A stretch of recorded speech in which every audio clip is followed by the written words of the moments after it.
Hey YouTube, Matt M. Roy back once again. Have another computer video for you guys. I just got back from a buddy of mine's house who scraps for a living. And whenever he finds something interesting, he asks me if I want it. So he hasn't been doing too much recently. He had to move, but just the other day he got a truckload of scrap computer systems. Most of them were Pentium 2, Pentium 3 era systems. Had a couple of Pentium 4s, which I wasn't interested in. They were just too old. But he also had this one lying around. He said he just got this one off the side of the road the other day. This is a Gateway GT5408 running an Intel Core 2 Duo E4300 CPU. It's got the Intel graphics, the 950 chipset, DVD burner, 320 gigabyte hard drive. It did only come with 1 gigabyte of RAM, but somebody has upgraded that to 2. And if I have a couple extra 6 sticks, I'll probably get it up to 2.5 or 3. Has the 1501 memory card reader and just a standard Ethernet plug, 10100 in the back. As you can see, it is running the Core 2 Duo with the Intel Vive technology, which just basically means it's set up for media center, and it basically means that there is a certain amount of multimedia technologies in here which make the system very good for like a home theater PC or doing video rendering, things like that. And yes, it was running Windows Vista. It could still be running that right now. I actually have not booted this system up yet. As you can see on top, you have the 12-in-1 memory card reader. It's a little dusty. I tried to clean that out as best I could, but I think whoever had this before was a smoker. So if you look in there closely, you can see some of that brownish dust that usually get in smoker houses. 2 USB 2.0 ports on top. Power right there. And then a DVD-RW CD burner drive, and then just an expansion slot right here. One thing I did notice is this is broken. I'm hoping that it's something I can repair, but if not, what I'm going to do is just switch the bottom one with the top one, because chances are nobody's ever going to put a second drive in this computer. Under this flap we have an actual FireWire port. Yep, a Vista system with a FireWire port. I consider that pretty rare. By the time this computer was made, probably sometime in 2008 or 2009, FireWire had pretty much gone by the wayside. We have a microphone and a headphone jack. Now turning to the back of this system, you have your standard power supply, probably 300 watts. PS2 keyboard and mouse, Legacy serial and parallel, your VGA port, 4 USB 2.0 ports on the back, Ethernet, another, it looks like another FireWire port on the back, and then your standard array of audio ports. Even has a digital out, which is very interesting. I like computers that have that because it's easy to hook up to a modern day stereo system, or surround sound, that is. And on the bottom here we just have your standard 56K modem. So let's go ahead and try to fire this up. I'm not going to do anything else with it. Alright, I have everything plugged in, so let's go and give it a try. As UXW Bill would say, smoke test.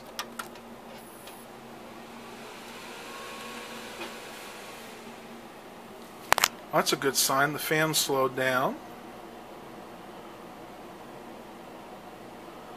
Nothing coming up on the screen yet.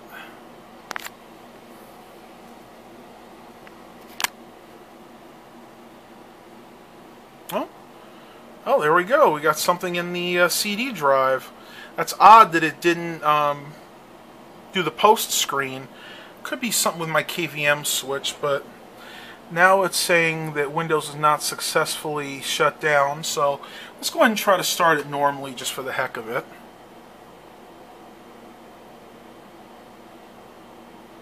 And it looks like it is indeed running Windows Vista.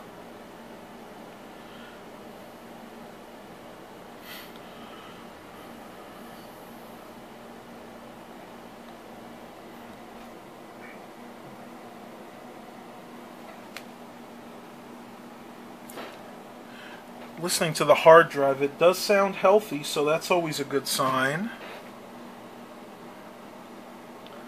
Let's see while it's booting up if I can get the CD drive to actually pop out. Now that thing's definitely stuck. I'm going to have to go ahead and take that apart once this finishes booting.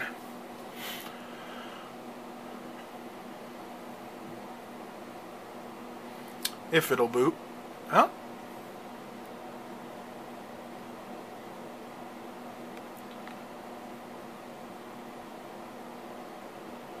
Something's coming up.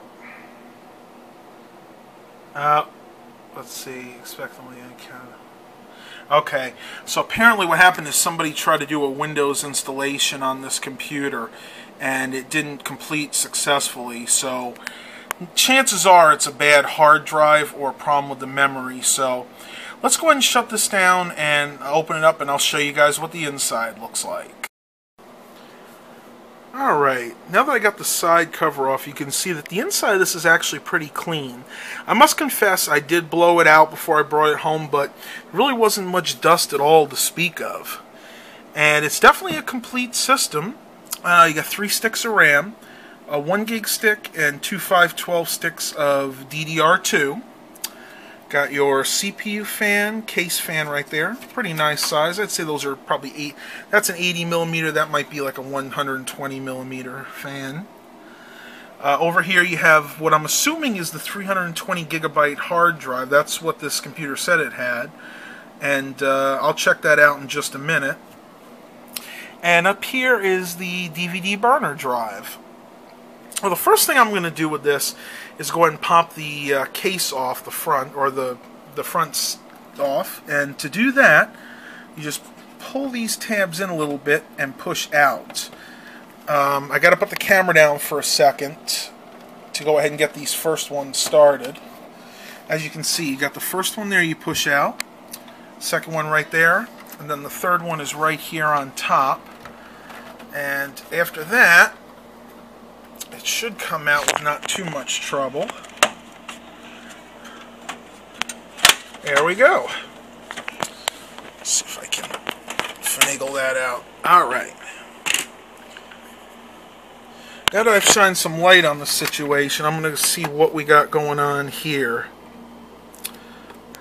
Alright, it's now fixed. What actually happened was, the only problem is, it's a horrible design, and I have seen this before.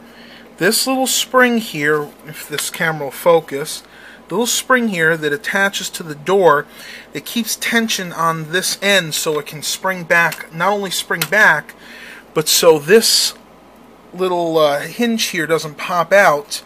The spring had actually fallen off and it was laying back here, so all I had to do was put the door back in place on both sides and then reattach the spring. So that's one job done.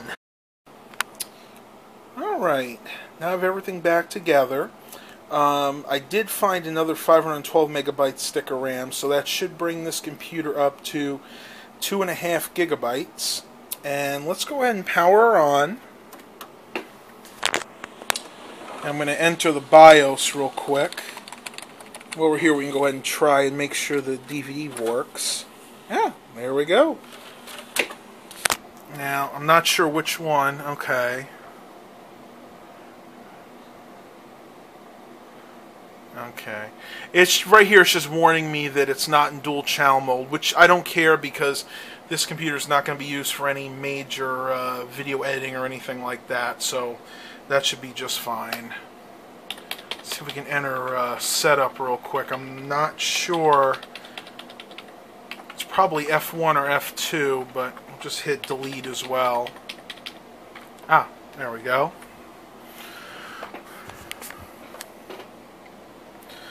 Alright, so let's see what we have in the way of hard drive. I know what the rest of the CPU and the memory is, but let's go into drive configuration. Yep. So yeah, this is a 320 gigabyte Western Digital hard drive. Now I am going to go ahead and run some diagnostics on this drive because it did show that they haven't had an issue installing Windows. So that could be a good indication that there's an issue with the hard drive. But I'm going to go ahead and end the video here because you guys have seen me do Windows installations before. But I really wanted to show you this computer was kind of I thought it was kind of interesting. This is pretty much one of the last of what I would call the really cool looking gateways. They made these from about 2007 to 2009, and they were really nicely built. I had one of these in the past, and so did my dad. So I'm going to go ahead and end the video right here. Hope you guys enjoyed this. Please remember to like and subscribe, and as always, have a blessed day, everybody.